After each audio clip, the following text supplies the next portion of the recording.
Back in the day, Troy was just poetry. The Amazons were just legend. The Kraken was just drunk sailors getting creative. For centuries, the so-called serious crowd waved it all off with the same shrug, myth is myth. But then people started digging deeper than the stories. Divers pulled up shipwrecks. CT scanners stared into corroded lumps of metal. LiDAR sliced through rainforest canopies. Scientists even used cosmic particles to X-ray pyramids. And suddenly history started smirking. Turns out the ancients weren't lying. We just didn't have the tools to hear them properly. All right, let's get into 30 cases. 1.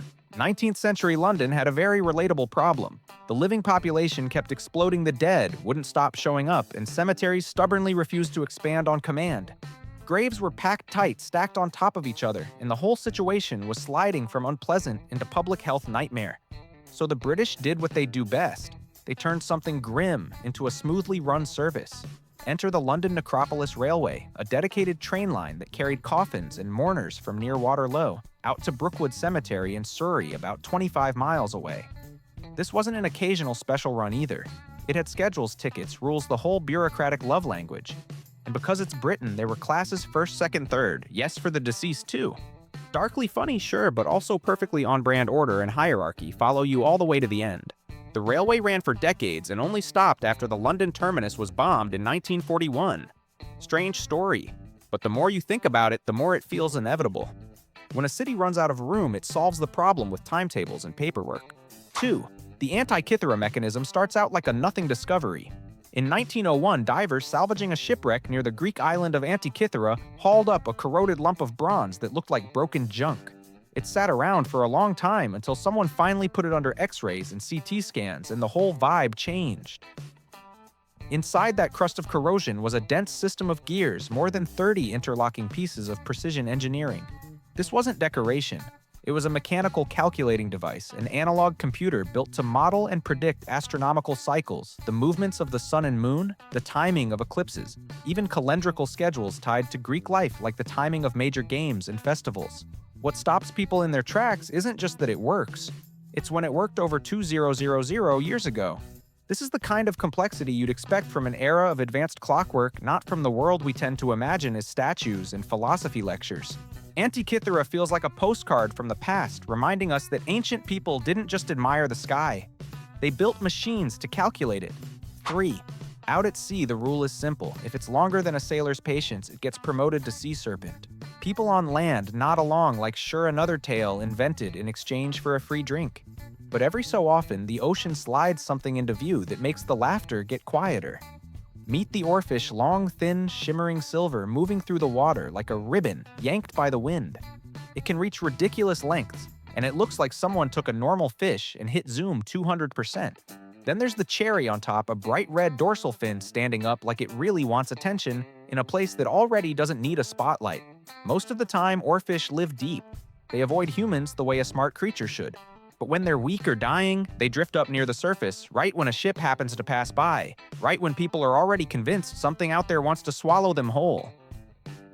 That's how sea serpent stories spread logbooks, woodcuts, rumors. Centuries later, science shows up, takes one look, and calmly says, it's a fish. Totally normal. Except this time, the legend actually came with scales. 4. Helik was the kind of city people assume will be around forever, busy port temples, merchants, and just enough confidence to think it's the center of the universe. Then one night in 373 BCE, the ground shook. The sea rushed in, and Helik disappeared so fast that if social media had existed, the last post would have been, did anyone just feel? And then nothing. Generations of Greeks retold the story. Some swore they could see columns underwater. But silt kept building up, coastlines shifted, and Helik got filed away under probably exaggerated right next to every promise that starts with next week I'll... Then patient researchers started looking in the right place. The sediment finally gave up its secret foundations. Broken pottery collapsed layers like a locked room everyone forgot had a key. Helik wasn't preserved romantically beneath the waves. Nature stored it away, sealed and cataloged like cold storage for a city. It didn't vanish. It moved out without leaving a forwarding address. And once it was found, the story got less mythical. No magic, just geology doing its job quietly and right on schedule. 5. When people picture Roman gladiators, they usually see a massive guy shiny with sweat like he was marinated in olive oil swinging a sword. Women fighting in the arena sounds like a modern writer trying to check a diversity box. But ancient Rome was already there. If the crowd paid, anyone could bleed. The evidence doesn't come from vague storytelling. It comes from the hard-to-argue stuff, inscriptions, artwork, and a grave uncovered in London in 2000, believed to belong to a woman buried with high-status items linked to gladiatorial life.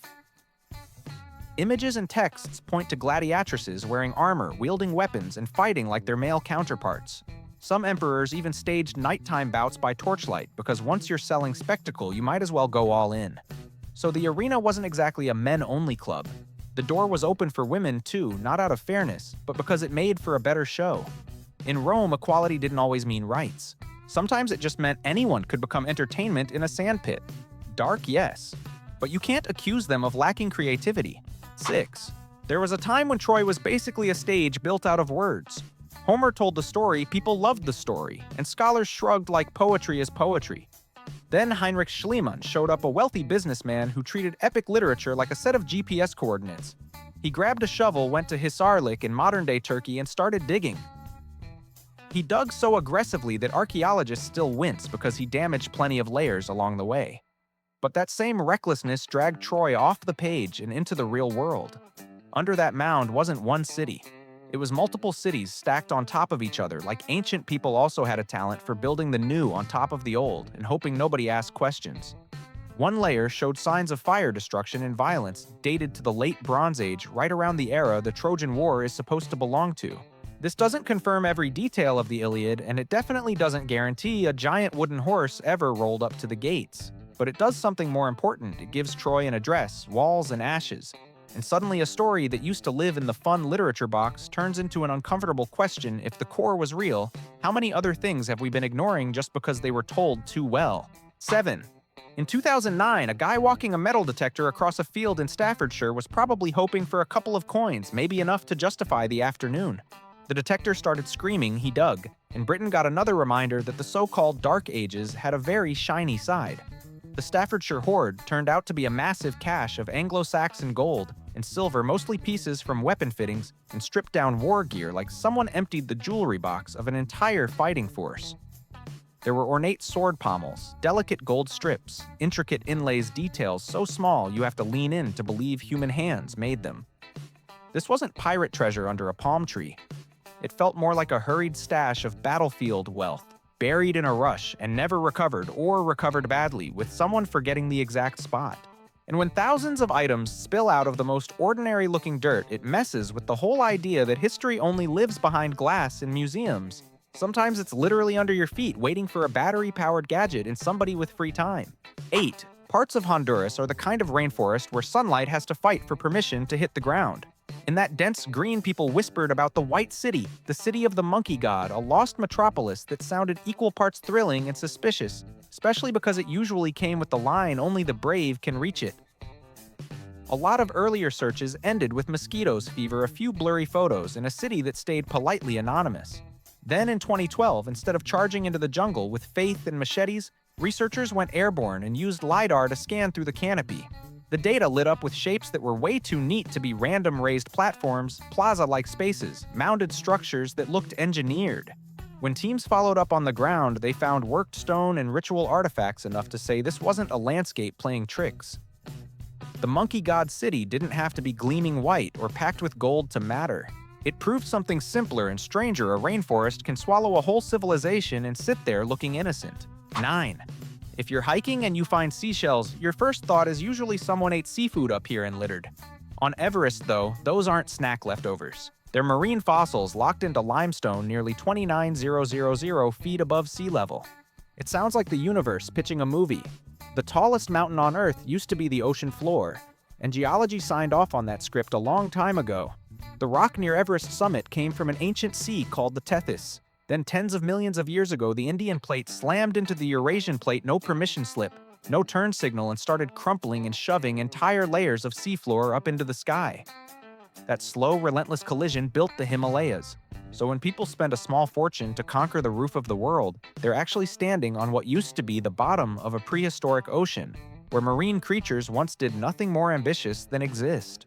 Everest is still a monument to human endurance, sure, but it's also a gentle reminder that Earth runs the biggest construction projects on the planet, and it does it without asking Congress for a budget.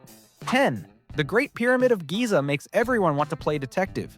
People have crawled through it, measured it, knocked on stones, and scanned it for centuries, and every so often someone announces, "That's it, nothing left," which sounds a lot like someone after Thanksgiving saying the fridge is empty while there's still an entire box of dessert hiding on the bottom shelf. In 2017, scientists used muon tomography, a technique that reads cosmic ray particles passing through stone to see inside the pyramid without drilling or tearing it apart. And Giza casually blinked back. The scans revealed a large void above the Grand Gallery tens of meters long. Not a little crack, not a rumor, an actual empty space that instantly kicked every theory engine into overdrive, stress relief chamber, forgotten corridor, structural feature we still don't understand. After 500 years of people obsessing over this monument, it still had something tucked away. No curses required, just silence and a lot of limestone. And modern science didn't need a whip and a fedora to find it. It just stood still, looked up, and used particles from space to hear the pyramid whisper. 11. Denisovans entered the story in the most lab-coated way possible. No fanfare, no monuments, just a tiny finger bone and a single tooth found in Denisova Cave in Siberia. Small enough that if you set it on a table, you could accidentally brush it off and not even feel bad about it. And yet once scientists sequenced the DNA, that nothing piece cracked open an entirely new chapter. It didn't match modern humans. It didn't match Neanderthals. Turns out our species had another close relative that the textbooks simply hadn't gotten around to introducing yet, living alongside us, and at times mixing into the ancestry of people alive today. Denisovan traces show up in the genes of multiple populations across Asia and Oceania, like a quiet signature left behind for tens of thousands of years. Some research even suggests certain Denisovan variants helped humans cope with extreme environments, basically a biological update passed along generation after generation. It's a reminder that the past isn't short on characters. We were just missing the technology sharp enough to read their names. 12. Thonis Heracleon shows up in Greek sources as a major Egyptian port busy with ships long before Alexandria became the Mediterranean's new star. It sounds like a headline city, the kind you'd expect to have walls, ruins, and a gift shop. Instead, it just vanished. No obvious foundations, no skyline in the sand, no coordinates for anyone to point at and say, right there, that's the legend. So for a while, plenty of people wondered if it was just a name, drifting you through old texts, or a story polished brighter with every retelling. Then in 2,000 underwater surveys in Abukir Bay changed the tone instantly. About 30 feet down sat an entire sleeping city temple, remains colossal statues, stone stelae ritual objects, and shipwrecks scattered like a harbor that got locked mid-shift. Thonis Heracleon didn't evaporate. Weak ground and geological instability pulled it down, and mud and silt tucked it in like a heavy blanket, hiding it and preserving it at the same time. A trade gateway that once thrummed with noise ended up being held by the sea, silent but extremely convincing. 13. El Dorado started as a very expensive misunderstanding. Spanish explorers heard City of Gold and immediately pictured streets paved with metal buildings so bright you'd have to squint. So they marched through the jungle and mountains with ambition in one hand and basically blank maps in the other. But the spark behind the fever wasn't a golden metropolis. It was a real ceremony practiced by the Muisca people in what's now Colombia. When a new leader was installed, he was covered head to toe in gold dust, gleaming like a living statue. He'd paddle out to the center of Lake Guatavita on a ritual raft, while people threw gold and emeralds into the water as offerings. One golden man goes out on a lake, and after a few retellings, the golden man becomes a golden city, then an entire golden empire. Fast enough that today someone would absolutely slap it into a slide deck with a growth chart. The irony is that the people chasing something that didn't exist helped confirm the ritual did, because they witnessed versions of it and wrote it down. El Dorado wasn't a place to dig up. It was a scene to understand. Sometimes greed draws its own map, and that map is really good at leading you into the jungle. 14. The Kraken was the most convenient monster in the seafaring business. You hear a loud crash under the hull, the wind shifts, sailors panic, and suddenly the explanation becomes something with tentacles did it. People on land rolled their eyes because who's going to believe in a creature big enough to drag ships into the deep? Then the ocean left behind evidence that's hard to argue with the giant squid. It lives in the deep, dark water like something built for a horror movie rarely surfacing, which is why for a long time it existed mostly as stories and the circular scars it left on whales. Then bodies washed ashore. Beaks and tentacles were recovered, Eventually, cameras caught it alive in its own world. Its eyes can be dinner plate big, and its suction cups can leave marks like tattoos nobody asked for. Put that next to a 17th century wooden ship in the middle of the night, and you suddenly understand why sailors told the tale like they were swearing an oath. The legend wasn't pure invention.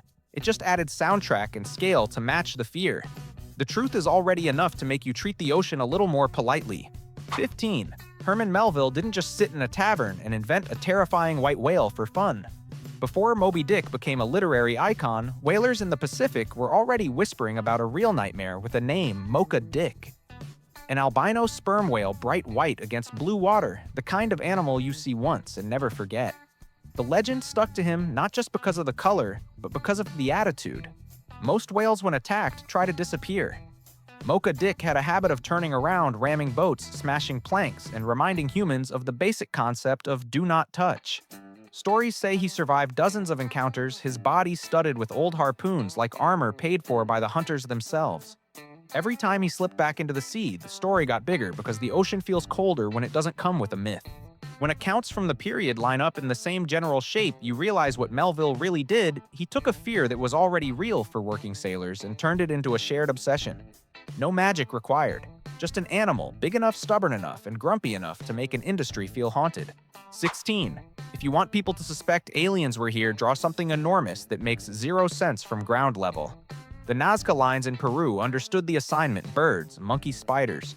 Human figures plus long straight lines and geometric shapes stretched across the desert for hundreds of feet. You only really get it from above, which is exactly when everyone's imagination switches into UFO mode. But the Nazca people didn't need to fly. They needed time coordination in a desert so dry it basically keeps receipts. Scrape away the dark reddish surface stones and the lighter ground underneath pops out crisp as ink on paper. The sticky mystery isn't how did they do it, because the method is almost insultingly simple. It's why. Ritual pathways, water ceremonies, pilgrimage routes, astronomical calendars, every theory has someone defending it like it's playoff season.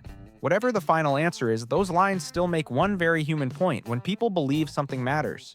They can pull off projects so huge and so patient that it makes the rest of us look embarrassingly lazy. 17. During the Vietnam War, there was something that rattled American troops more than jungle and rain: the enemy disappearing right under their feet. It sounded like ghost stories, like the other side had unlocked teleportation. In reality, it was the Ku Chi Tunnel network, built with the kind of patience that makes you wonder what humanity could accomplish if we applied this energy to, say, fixing infrastructure. Underground was a compact world: twisting passages, living areas, weapons storage, medical stations, kitchens, meeting spaces all tied together with trap doors. So well hidden, a stranger could stand on top of one and see nothing but dirt. Fighters could surface, strike fast, and slide back down like they were never there. If you didn't know the entrances, every step felt like you were walking on a secret. US. Forces had to learn how to fight a space they couldn't see. Smoke gas specialists sent down into narrow tunnels, and the realization that below ground were traps, side routes, and a silence that felt way too intentional. There was no magic here, just engineering discipline and a kind of stubborn endurance that makes a lot of advanced tech talk sound less impressive. 18. Captain William Kidd is famous in the classic way: a legal privateer who slid into piracy, then ended up hanged in London in 1701. And like any respectable pirate legend, the story demands buried treasure. People hunted Kidd's gold the way people chase a lottery ticket that's technically expired but emotionally still alive. The annoying part for skeptics is that Kidd actually did stash valuables. Before turning himself in at New York, he stopped at Gardner's Island near Long Island and left a significant cache with the island's owner, John Gardner. Not a dramatic X on a map, more like dropping your stuff at a neighbor's house, except the stuff was gold, silver, and expensive textiles. After Kidd was arrested and tried, colonial authorities came for it, demanded it, and Gardner handed it over. The treasure was real, it just didn't stay mysterious for long. So if you're dreaming of showing up with a shovel and becoming the main character on a beach, your best find might still be a rusty bottle cap. Kidd pulled off something rare. He turned a pirate trope into a historical event, and then the authorities confiscated the fun. 19. Unicorns are real is the kind of sentence that lights people up and then disappoints them at record speed, like unwrapping a gift and finding socks. Because history's unicorn wasn't a cute white horse galloping over rainbows. It was a lasmatherium, a massive prehistoric rhinoceros that roamed the Eurasian steppe. Imagine a rhino, then scale it up, add shaggy fur for cold weather, and slap a giant horn on its forehead like someone optimized the feature labeled "Do Not Approach." This thing weighed tons. It looked less like a magical mascot and more like a furry tank with one job. The reason it got tangled with Unicorn is that collective memory is excellent at editing. People saw or heard about a huge one-horned beast. The story passed through us. Enough mouths and languages and imaginations, and it slowly turned graceful in tapestries and paintings. Then fossils show up, and suddenly the unicorn has bones and teeth. The only catch is this: if Elasmotherium ever appeared in front of you, the correct response wouldn't be to make a wish. It would be to run. 20. The Greeks told stories about Amazon's women on horseback with bows fighting like thunder, making men equal parts terrified and fascinated. Centuries later, it got filed under myth, a story about gender anxieties and social order. Then archaeologists started opening Kurgan's burial mounds scattered across the Eurasian steppe. And some assumptions had to sit up straight. Inside were female skeletons buried with bows and arrows, swords, daggers, armor, and riding gear. Not pretty weapons for decoration, but a working kit. Some bones even showed healed injuries, like the body kept its own battlefield journal. It turns out that in certain nomadic cultures, including Scythian-related groups, women really did hunt, ride, and fight. The Greeks probably saw neighbors living a life that didn't match Greek expectations, then retold it in a way that was part observation, part obsession. The Amazons didn't have to be an all-female kingdom that never needed men. But women warriors on horseback wasn't invented out of thin air. History likes to wrap truth in legend. Archaeology just unwraps it and leaves the evidence on the table. 21. In late 1800s China, there was a supply chain that sounds like a joke until you realize it almost erased priceless history. Traditional pharmacies sold so-called dragon bones to be ground up as medicine. Except the stuff getting pulverized wasn't dragon, and it definitely wasn't bone from any mythical creature. It was turtle shells and ox shoulder blades covered in strange markings. One scholar saw them, and instead of tossing them into the next batch of herbal soup, recognized what they really were: ancient writing. And just like that, history got dragged out from behind a shop counter. These ingredients turned out to be Shang Dynasty oracle bones used for divination about weather war, hunting, childbirth, the whole anxious human playlist. The results were carved right onto the surface like meeting minutes with the gods. Names of kings, lineages, dates, events, all sitting there, specific and oddly clinical. A dynasty that had hovered in the maybe it's a legend category suddenly had signatures, records, and paperwork. It's like going out to buy vitamins and accidentally walking away with a national archive. If nobody had noticed in time, an entire chapter of Chinese history might have ended up as dust at the bottom of a medicine jar. 22. Some Caligula stories sound like they were invented by people who couldn't stand him. The mad emperor, the luxury addict, the guy doing bizarre stunts because he could. And then there's the one that feels especially over the top. 2 floating palaces on Lake Nemi marble floors, lavish decoration, even hot and cold water, like a lakeside resort. For a long time, it was easy to treat that as an exaggeration. Then the 1920s happened, the lake was partially drained, and 2 massive ships surfaced from the mud. Not little pleasure boats, full-on engineering projects with huge wooden platforms, sophisticated anchoring, and construction details that made Roman technology look way more advanced than the casual stereotype. Evidence pointed to plumbing systems, bathing areas, places for statues, the whole setup, screaming party venue, just floating. Caligula may have been unpredictable, but he was unpredictable with a top-tier team of engineers. That combination is unsettling. For the same reason it's impressive if he wanted it built, it got built. 23. Hamelin, Germany, 1284. A story people tell children and then immediately feel weird about. A mysterious piper leads the town's kids away, and they vanish. If it were only a fairy tale, it would sit comfortably next to witches and gingerbread houses.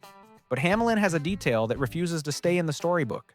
Local chronicles written in the 14th century record that on June 26th, about 130 children left the town and never returned. No rats, no officially certified magic. Just a hole punched into the community written down like a sober historical note. Later, the town even kept time by years since the children disappeared, as if memory became a calendar. After that, it's theories, disease, migration east, a failed children's crusade, and some disaster nobody managed to explain. Each idea is plausible enough to be unsettling, because the creepy part isn't the pipe. It's the possibility that an entire generation can slip out of daily life without leaving a clear answer behind. The later versions add a fantasy soundtrack for easier telling, but the core remains a cold record of loss. 24. Long before sterile operating rooms and anesthesia, humans had a bold hobby, drilling a hole into the skull of a living person. Trepanning sounds like a guaranteed disaster, but archaeology keeps producing the same inconvenient detail a lot of patients survived. Ancient skulls with trepanation holes often show healed bone growth around the edges, meaning the person didn't just make it through the stone tool procedure, they lived for years afterward. The motives range from practical to supernatural head trauma pressure relief seizures, or in an era where evil spirits were a flexible explanation for everything, letting something bad out. Whatever the reason, the technique is what makes you pause. They scraped, cut, and drilled, gradually careful not to puncture too deeply in conditions where sterilization was basically optimism. It's horrifying, but it's also a reminder that medicine didn't start in modern labs. It started with observation, improvisation, and a level of courage that borders on poor decision-making. And if the dentist freaks you out today, be grateful they don't show up with a stone grinder and a plan to let your brain breathe. 25. For centuries, the idea that Vikings reached North America lived in the fun Norse legend drawer. The sagas talked about Vinland, a green land west of Greenland, which sounded poetic and extremely convenient for regional pride. Then in the 1960s, Norwegian archaeologists Helgi and Anstein Ingstad decided to treat the sagas like a map instead of a novel. They followed geographic clues to the northern tip of Newfoundland and found the kind of evidence that doesn't care what anyone believes. Turf-walled structures, a forge, iron nails, and clear traces of a Norse-style settlement. The site became known as Lonso Meadows. This wasn't a lone artifact that could have drifted in by accident. It was an organized base built to overwinter repair ships and actually function. It also puts Columbus in an awkward light. People got there centuries earlier. They just didn't stay. And they definitely didn't have a marketing department printing maps. Lanso's Meadows turned Vinland from a story into a footprint, and it's a nice reminder that history doesn't always get forgotten because it's wrong. Sometimes it gets forgotten because it wasn't told in the language of the winners. 26. Archimedes is already legendary in math and physics, so of course history couldn't resist gifting him a bonus ability, a sunlight weapon. The story says that during the defense of Syracuse, he used an array of mirrors to focus the sun's rays and set Roman ships on fire. It sounds like an overcooked ad for a genius, brilliant enough also to be a superhero. Most people's first reaction is immediate no way. And then modern experiments come along and make you stop laughing quite so confidently. Under very ideal conditions with enough mirrors, careful alignment, and a target that stays put long enough, wood can ignite. MIT students have pulled it off with a setup like this, and Mythbusters leaned more probably not than absolutely, but they couldn't slam the door completely shut. So the interesting question shifts from is the physics possible to in a real battle, could you get that many people to hold that many mirrors steady and cooperate for that long? Whether Archimedes actually burned ships or just burned his way into everyone's imagination, the story has an uncomfortable charm. Sometimes a myth isn't wrong, it just demands the right sun, the right mirrors, and the right moment. 27. The Greeks basically gave Herodotus a two-title combo that sounds like an ancient travel blogger, father of history and father of lies. He wrote about the Scythians on the northern steppe and described royal burials stuffed with gold horses, attendants, and craftsmanship so rich it feels like imagination needs a permit. Centuries later, scholars shrugged. He probably spiced it up so readers wouldn't doze off. Then archaeologists started opening Kurgan's massive burial mounds across Ukraine and Russia, and the contents had a way of making people go quiet in the polite, defeated sense. The gold wasn't a couple of trinkets for show. It was a whole visual language, golden combs, necklaces, plaques, decorated weapons, animal figures curling with motion like they're alive in metal. You look at it and suddenly understand what wealth meant on the steppe, rich enough to wear art like clothing. Those tombs don't just prove the Scythians had gold. They prove Herodotus had eyes, and sometimes reality is even more showy than the story. Out there, they didn't write history on paper. They wrote it in gold, then buried it for the future to read. 28. Try describing a gorilla to someone who's never seen one as big as a refrigerator, built like an athlete covered in black hair walking on its knuckles through an African rainforest. Ancient Europeans did the predictable thing and filed it next to dragons, mermaids, and anything else beyond the edge of the map. Back in the 5th century BCE, the Carthaginian explorer Hanno reported meeting fierce, hairy people his crew called gorillae. For a long time, that was treated as a tall tale from someone who went far away and came home with stories instead of proof. Because if a creature like that existed, wouldn't someone have brought back evidence instead of just descriptions that sound like a bedtime threat? Then the 19th century arrived with specimens and scientific observation. And suddenly the monster turned out to be a real great ape living exactly where the old accounts said. The gorilla didn't need to become a Bigfoot. It just needed to avoid humans long enough. And history had to make another quiet edit. Sometimes the thing people laugh at isn't fake, it's just not yet officially recognized.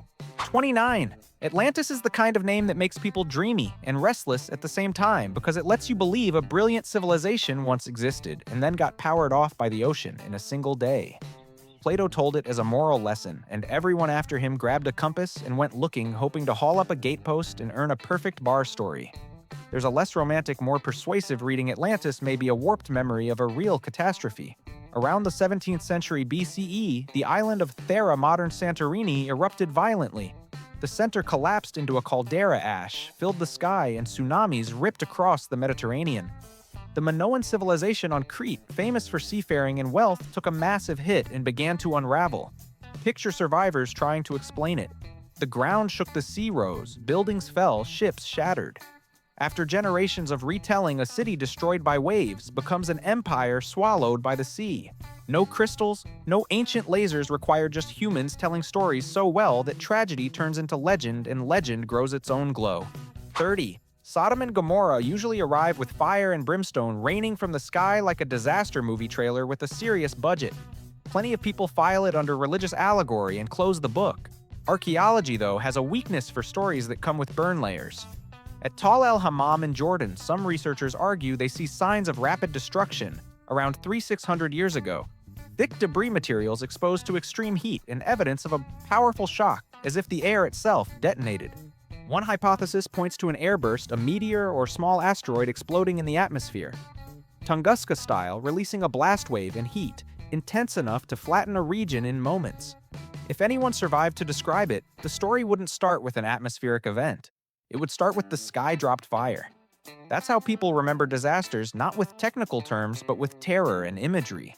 Scientists still debate interpretations and certainty, but one thing is hard to deny: sometimes the sky makes a brutal mistake, and history preserves it as poetry and fear. 30 cases. 30 reminders that studying a little history isn't short on true stories. It's short on people willing to believe them and tools good enough to prove them. The things we used to laugh off as impossible are often just sitting under mud, under jungle, under stone, or under the sea, waiting for the right scan, the right dig, the right accidental discovery to pop up and say, "I'm right here." And who knows, among the myths we're dismissing today, a few may be one breakthrough away from becoming tomorrow's headline. If you want more stories that sound made up but turn out to be real, hit subscribe, ring the bell, and drop a comment with the myth you'd bet will be proven true in the next 20 years.